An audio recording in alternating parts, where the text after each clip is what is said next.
When people think of Saturday Night Live today, they imagine polished legends, iconic catchphrases, and comedy history unfolding effortlessly. But Jane Curtin, now 78, says the original SNL was far messier, louder, and more fragile than fans remember. It wasn't a well-oiled machine. It was an experiment happening in real time, with pressure coming from every direction, which, behind the applause, were bruised egos, creative rivalries, and constant uncertainty about whether the show would even survive. Curtin wasn't watching from the sidelines. She was inside the chaos, trying to do her job while navigating a workplace unlike anything television had seen before. The energy was thrilling, but also exhausting. Every week felt like a test of endurance, not just talent. According to Curtin, surviving early SNL required emotional resilience, restraint, and the ability to stay grounded while everything around you felt unpredictable. Finding her place in a turbulent comedy world, Jane Curtin quickly understood that her strength wasn't in competing for attention, but in anchoring the madness. She became known as the reliable straight character, someone who could look directly into the camera and ground even the most absurd sketch. That choice wasn't accidental. It was survival. Rather than fight aggressively for screen time, she aimed to contribute one strong moment per show and leave it at that. Behind the scenes, however, the environment was tense. Writers were stretched thin, performers were exhausted, and the pressure of live television amplified every personality clash. Curtin has said that the backstage atmosphere often felt heavier than the laughter suggested. She stayed focused on professionalism, partly because she valued the work and partly because she had a life beyond the show. That balance, she believes, is what allowed her to endure when others began to unravel under the strain. Watching a colleague slowly slip away. One of the most difficult memories Jane Curtin has shared involves her working relationship with John Belushi.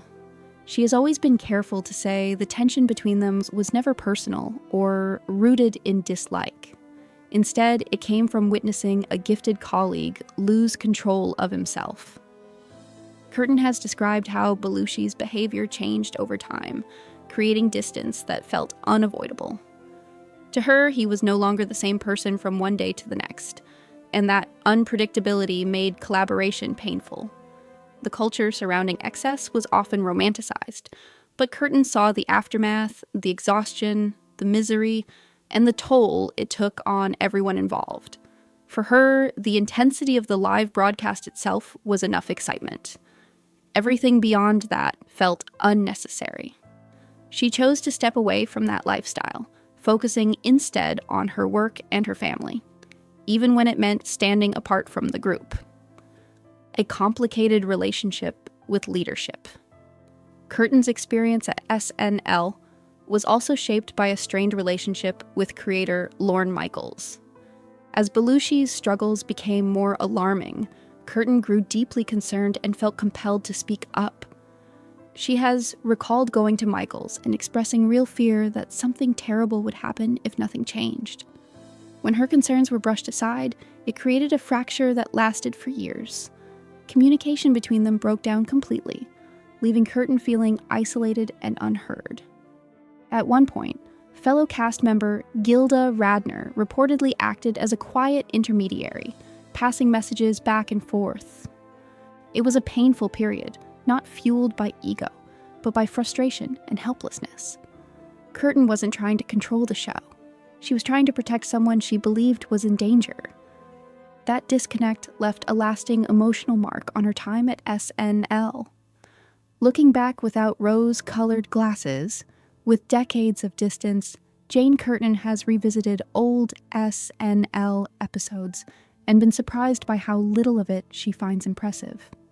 She has laughed openly about how uneven the show was, admitting that much of it simply doesn't hold up. That honesty isn't bitterness, it's perspective.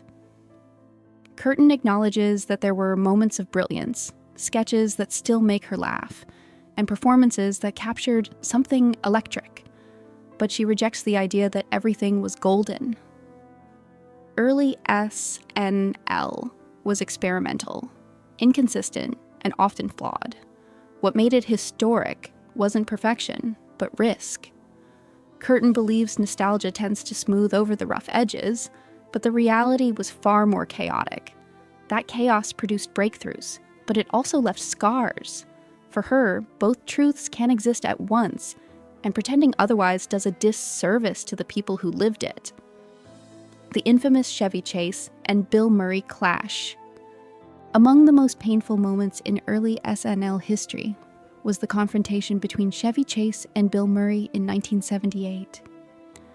Jane Curtin witnessed it firsthand and has described it not as dramatic gossip, but as deeply sad. The tension had been building long before the incident. Chase had left the show under strained circumstances and returned as a guest host, which unsettled the cast. Murray, brought in as his replacement, felt especially targeted. Curtin compared the atmosphere to a tense family reunion, filled with forced smiles and unspoken resentment. When the argument finally exploded, it was fueled by pride, insecurity, and unresolved anger. Words cut deeper than anything physical. Though the confrontation ended quickly, the emotional damage lingered. Curtin's recollection strips away myth and reveals something more human. Talented people pushed beyond emotional limits, colliding under immense pressure. Choosing stability over stardom. When SNL ended for her, Jane Curtin made a deliberate choice not to chase Hollywood spectacle. Instead, she built a career rooted in television and longevity. Her role on Kate and Ally became a defining chapter, portraying a divorced mother with humor and restraint. The character resonated deeply with viewers, earning Curtin 2 Emmy Awards and letters from people who felt genuinely seen. That experience changed how she viewed her work. Success wasn't about noise or headlines, but about connection. Later, she found renewed joy on Third Rock from the Sun, once again playing the grounded presence amid chaos. The role felt familiar, almost poetic, given her SNL past. Over the years, Curtin quietly became part of multiple generations' television memories, not by reinventing herself constantly, but by remaining consistent, thoughtful, and emotionally honest. A career built on consistency and craft. Curtin's later career unfolded in steady, meaningful layers rather than dramatic reinventions. She appeared in films like Coneheads, I Love You, Man, and The Heat, often as maternal or authoritative figures who grounded the story. She returned to the stage in productions such as Candida and Our Town, embracing the discipline that first shaped her craft.